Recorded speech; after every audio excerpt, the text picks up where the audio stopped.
क्या सच में हमारे ऋषि हजारों साल पहले वो देख चुके थे जिसे विज्ञान आज खोज रहा है? क्या सूरज के 7 घोड़े सिर्फ कहानी है या 7 रंगों का रहस्य? क्या बिना हवाई जहाज के कोई आदमी धरती को ऊपर से देख सकता था? और क्या बिना शरीर को काटे किसी ने मनुष्य के भीतर की पूरी रचना देख ली थी? आज जो आप सुनने जा रहे हैं वो सिर्फ इतिहास नहीं, यह चेतना, विज्ञान और रहस्य का ऐसा संगम है जो आपके सोचने का तरीका बदल देगा। आज विज्ञान कहता है कि सूरज की हर किरण प्रिज्म में से निकलकर 7 हिस्सों में टूट जाती है, 7 रंगों में बंट जाती है। वेद का ऋषि कहता है कि सूरज के 7 घोड़े हैं, 7 रंग के घोड़े हैं। अब ये पैरेबल की भाषा है। सूरज की किरण 7 रंगों में टूटती है, सूरज के 7 घोड़े हैं, उन पर सूरज सवार है। अब यह कहानी की भाषा है। इसको किसी दिन हमें समझना पड़े कि यह पुराण की भाषा है, यह विज्ञान की भाषा है। लेकिन इन दोनों में गलती क्या है, यह ऐसे भी समझी जा सकती है। इसमें कोई अड़चन नहीं है। विज्ञान बहुत पीछे समझ पाता है। बहुत सी बातों को असल में साइकिक फोर्स के आदमी बहुत पहले प्रेडिक्ट कर जाते हैं, लेकिन जब वे प्रेडिक्ट करते हैं तब भाषा नहीं होती। भाषा तो बाद में जब विज्ञान खोजता है तब बनती है, पहले भाषा नहीं होती। अब जैसे कि आप हैरान होंगे, कोई भी गणित है, लैंग्वेज है, कोई भी दिशा में अगर आप खोजबीन करें तो आप पाएंगे विज्ञान तो आज आया है, भाषा तो बहुत पहले आई, गणित बहुत पहले आया। जिन लोगों ने यह सारी खोजबीन की, जिन्होंने यह सारा हिसाब लगाया होगा, उन्होंने किस हिसाब से लगाया होगा, उन्होंने कैसे नापा होगा, उन्होंने कैसे पता लगाया होगा कि एक वर्ष में पृथ्वी सूरज का एक चक्कर लगा लेती है, एक वर्ष में चक्कर लगाती है, उसी हिसाब से वर्ष है। वर्ष तो बहुत पुराना है, विज्ञान के बहुत पहले का है। वर्ष में 365 दिन होते हैं। यह तो विज्ञान के बहुत पहले हमें पता है, जब तक किन्हीं ने यह देखा ना हो। लेकिन देखने का कोई वैज्ञानिक साधन नहीं था, तो सिवाय साइकिक विजन के और कोई उपाय नहीं था। मनस शक्ति द्वारा पृथ्वी को अंतरिक्ष से देखना एक बहुत अद्भुत चीज मिली है। अरब में एक आदमी के पास 700 वर्ष पुराना दुनिया का नक्शा मिला है। 700 वर्ष पुराना दुनिया का नक्शा है, और वो नक्शा ऐसा है कि बिना हवाई जहाज के ऊपर से बनाया नहीं जा सकता, क्योंकि वो नक्शा जमीन पर देखकर बनाया हुआ नहीं है, बन नहीं सकता। आज भी पृथ्वी हवाई जहाज पर से जैसी दिखाई पड़ती है, वह नक्शा वैसा है, और वह 700 वर्ष पुराना है। तो अब 2 ही उपाय हैं, या तो 700 वर्ष पहले हवाई जहाज हो, जो कि नहीं था। दूसरा उपाय यही है कि कोई आदमी अपने चौथे शरीर से इतना ऊंचा उठकर जमीन को देख सके और नक्शा खींचे। 700 वर्ष पहले हवाई जहाज नहीं था, यह तो पक्का है, इसकी कोई कठिनाई नहीं है, यह तय है। लेकिन यह 700 वर्ष पुराना नक्शा इस तरह है जैसे कि ऊपर से देखकर बनाया गया है। तो अब इसका क्या अर्थ हुआ?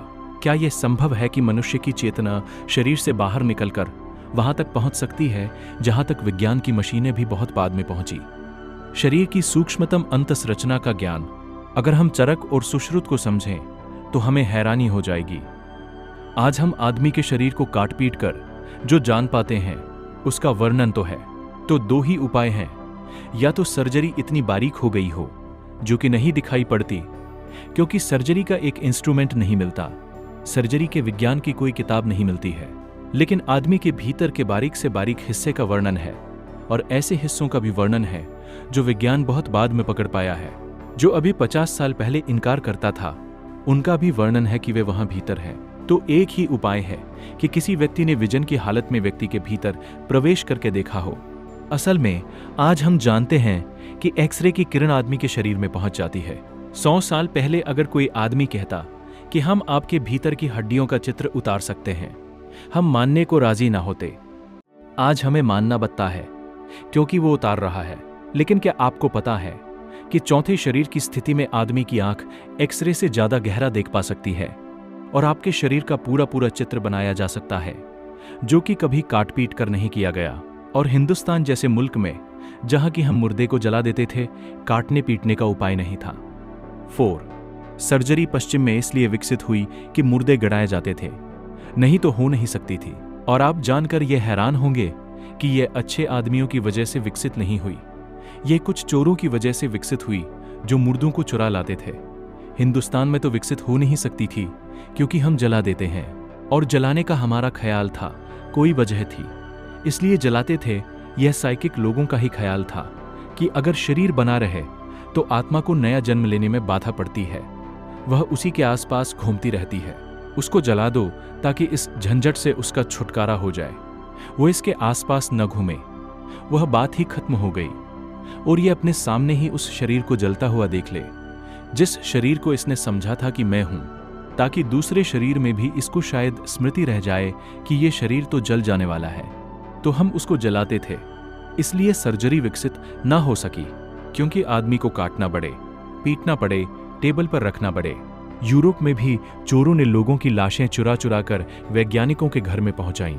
मुकदमे चले, अदालतों में दिक्कतें हुईं, क्योंकि वो लाश को लाना गैर कानूनी था और मरे हुए आदमी को काटना जुर्म है।